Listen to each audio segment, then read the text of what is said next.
Planning Disney park days with 6 kids might sound like complete and utter chaos. But with a little strategy and a lot of grace, you can have a magical time in Disney without the stress. Today I'm sharing how we plan our Disney days with my actual Disney planner I created for my own family so that we could have magical days without the stress. I'm going to share how we balance must-do rides, the needs and wants and excitements and priorities for everyone in our family, but also how we ensure that we have some wiggle room for things like naps and rest and breaks and things to change, but also to let that Disney magic happen. So, hey, if you're new here, I am Nasa of the Lee Crew. I have 6 kids and I want to be your Disney planning BFF because I love planning, I love Disney, and I want to help you have a magical trip without stress and overwhelm. So if that sounds like content that you would love, make sure you hit that like and subscribe, and then let's dive in to all the good stuff on how you can plan the most magical Disney trip without the overwhelm. Are you ready? Here we go. Before we dive into the nitty-gritty, let's talk about picking your park days. Like which park you're going to do what day of your trip. So while I don't want to overthink it, I do try and be a little bit strategic.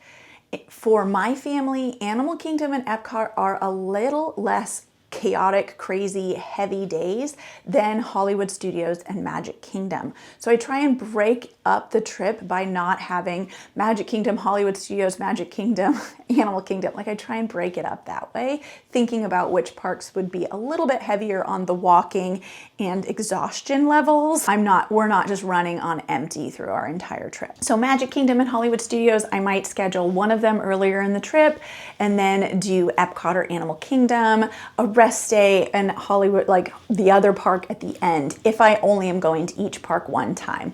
But just kind of thinking through that. That's kind of a little bit of strategy I do. I might try and avoid Hollywood Studios and Magic Kingdom like on the weekends, but overall, I'm not overthinking it because in general, the parks are just going to be busy and crowded no matter what. So not trying to overthink, overread the crowd calendars, etc. A quick tip here, if you're planning on park hopping, which is a great way to make the most of your day, having a plan here of which parks you're going to park hop from is a great help, especially if you're planning lightning lanes and multi-pass and things like that. So when you're booking your lightning lanes, you can book for the first park, but maybe you still want a single pass for that second park, etc. Also knowing which ones might work really well to park hop together. For example, you can take the monorail from Epcot to Magic Kingdom or Magic Kingdom to Epcot, so it's really easy. However, noting that I've park hopped basically from each park to each other park, and there's always a bus. It's not too hard, but kind of thinking through. If you're thinking about lightning lanes and it's a little overwhelming thinking about that, I do have a guide right here on my channel that walks you through kind of a quick peek at everything you need to know about booking lightning lanes, and to keep it, again, as simple as possible. Not over broken down, just what you need to know. So go check that out. I also have a lightning lane planner that I use that helps me when I'm booking my initial lightning lanes, and I'll link that down in the description for you too. Let's talk about the just right ride plan. And this is you're like, what are you talking about? But this is so that we're not over planning the day. You can't plan every moment. I have seen people with itineraries of 9:07, Magic Carpets of Aladdin, 9:10. It's really that is too detailed for our family. But also I feel like if a ride is down or a line is really long, it doesn't allow for flexibility. You're just gonna feel stressed and like you're failing because you're not getting those rides in, even if you're having a magical day. So this is our giving us a plan, but not over planning our days. So it is tempting to cram everything in and to want to make the most of your trip and do absolutely everything. And I'm going to tell you right now, you're not going to do absolutely everything. It's just not possible. They want you to be able to come back and experience and have a magical trip. With that, you can do a lot with a little plan, and this is what my family does. We pick 2 to 3 priority rides for each park. So if we're going, Tuesday, we're gonna go to Magic Kingdom, we're gonna pick 2 to 3 rides that are priority rides. These are must-dos. They're the ones that we're maybe buying the multi-pass for. Tron is probably going, my son loves Tron. Ezra, he is a Tron junkie. So we're gonna buy a single pass for Tron. We're gonna make sure that we do that. My daughter, her priority ride is always teacups. Cohen and Palmer love teacups, much to my dismay. That ride's fun, but one time. She could do it 100 times. But with that, again, because I know strategy, I don't necessarily need to book a lightning lane for it, but I've got that is a priority ride. And then maybe Big Thunder Mountain is a priority. Of course, in 2025, that one is closed, but knowing like what your priority rides are, just having 2 to 3 priority rides. Now, I have a planner that I use that I created for my family that has an outfit planner to help you plan outfits and a pre-trip checklist. But I also have an itinerary planner that can help kind of keep track of things.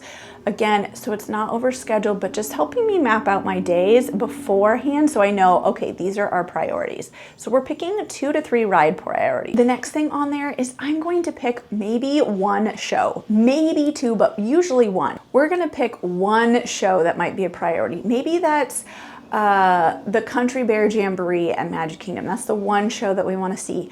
We might also end up watching PhilharMagic because we want to get out of the heat. Maybe we're doing something else, but 1 show as like that's the priority for that park for that day, and that will avoid, again, the overwhelm. And the next thing is 1 or 2 characters that are really big priorities. For example, in Epcot, Anna and Elsa were our top priorities at our most recent trip. We did not meet them the trip before, and my 2 youngest are huge Frozen fans, and so that was like our priority character, make sure that we go see them. So having those kind of things, and then everything else is bonus. Those are our priorities, and then anything else that we get done feels like extra magic, right? Like, and you're gonna get more done than those 3 things, right? You're gonna do more than 2 rides, most likely, and you're going to meet maybe more than 2 characters, but noting like these are our priorities, everything else is just extra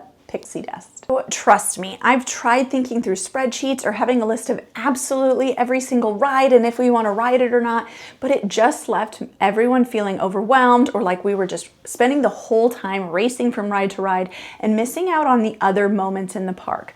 Live entertainment, parades, fireworks shows, the just moments in the park, time for rest, like all of those things. So by having just those few priorities in each category, like I've broken down in my Walt Disney World Vacation Planner, you can have a magical trip without being overscheduled, overwhelmed, and just completely exhausted and feeling like your trip was a waste because you couldn't do it all.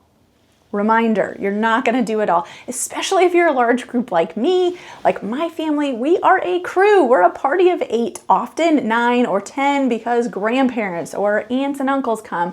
So we're a big group. So we're going to move slower. It's going to take longer. We're going to need to do rider swap. And that's why having a couple priorities is huge. With kids of all ages and whatnot, having these general plans is big and it allows room for magic to happen. We've planned the big things, the most important things, and then we can go with the flow of how we're feeling that day. Do we want to go do this ride? Or look, this ride has a short wait time. Or one time we went and did Tron and it said it was a 35-minute wait and we literally walked on, got off, hopped back in line and just waited 10 minutes. We allowed, if we had a complete spreadsheet of everything we needed to do, those moments like, nope, we can't go right back on and ride it again, even though we want to. We've got a timeline to catch. So that allowed extra magic. And then the kids will talk about how we rode Tron twice in a row. We walked on and rode it quickly. So leaving room for that. It also means that if we're feeling tired, we take those midday breaks, and if we're feeling extra tired, maybe we're not going to do as much in the park that day. Maybe we're going to take a little extra rest day or switch things around, and that's okay. We have space in our schedule to allow for that, for us to just go play at the pool, play at one of the playgrounds at that, and still just have a great time as a family in Disney World. At the end of the day, planning your Disney days does not have to be overwhelming or overplanned. A few must-dos, a general flow, which park you're going to when, that's the sweet spot. That's where the magic happens. Whether you're a spreadsheet person like me or a go-with-the-flow person, having a plan will help you feel like you get the most without the overwhelm and allow for you just to have a wonderful time on your Disney vacation. For me, having a place to jot it all down and keep track of things all in one place is why I created the Disney World Planner. It helps keep my brain and my family a little more sane. It's also something I could show the kids visually of like, here's kind of our priorities.